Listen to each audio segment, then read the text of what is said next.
Hi. So I just want to share an experience of my residency days today. Um, so when I was back in 2013, when I was in Mysore, actually I'm from Telangana, Telugu speaking guy. I got my seat through National Board entrance exam in Mysore. So when I was in first year residency, actually everybody are like Kannada speaking or Hindi speaking. Hindi also I'm not very fluent. So I just want to share my experience with two cases which I encountered very early in my first 15 days or 1 month of my residency ship. So this hospital which I worked was very busy. So I used to have only one senior and he used to be having managing critical care patients. So I was sent to look after a case in the ward who was admitted with a lady who was admitted with a sudden onset of chest pain, breathing problem. She is a young lady like 25-30. Chest pain, palpitations, chest pain, breathing difficulty, abnormal breathing or noisy breathing, like this kind of breathing. And attenders were like some 10 attenders were surrounding her, and they were all anxious. And I went there to see, and they are all looking at me.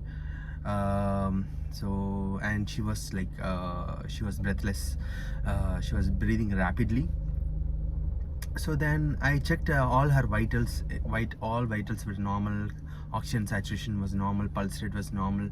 I examined her chest examination, air intake was normal, cardiovascular system examination was unremarkable. Then they gave a history of she had a fall before this event. She slipped and a fall, and something had stuck to the chest like a door, After that, this problem started. Then I was thinking, then something has happened to her lungs. I was very young. It was initial days, no.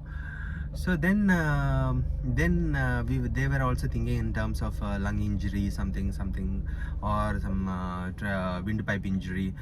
Then I had to counsel them. Nothing is there, or everything is fine, but her symptoms are still there. We'll just go for a ENT examination tomorrow morning because ENT specialist is not available.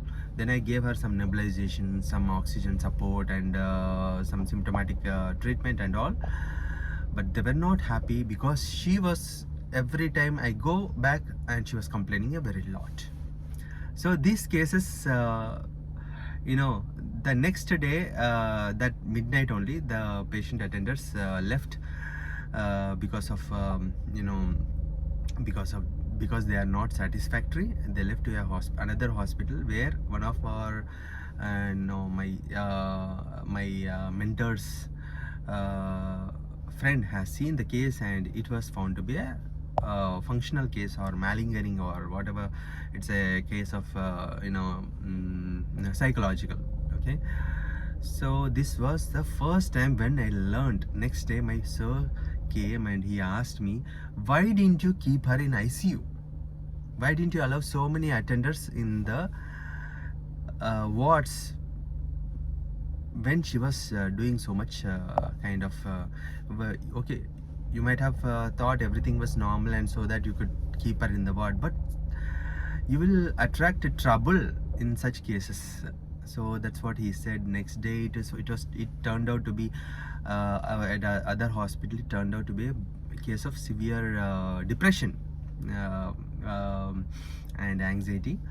So they managed very well, and this was a learning lesson. And the next case I'll tell you, it is very interesting. Obviously, in my experience, I have seen in females only, but it can be seen in males also. And suicide rates are more common in males than females. So the second case will be very interesting. Keep tuned. Thank you.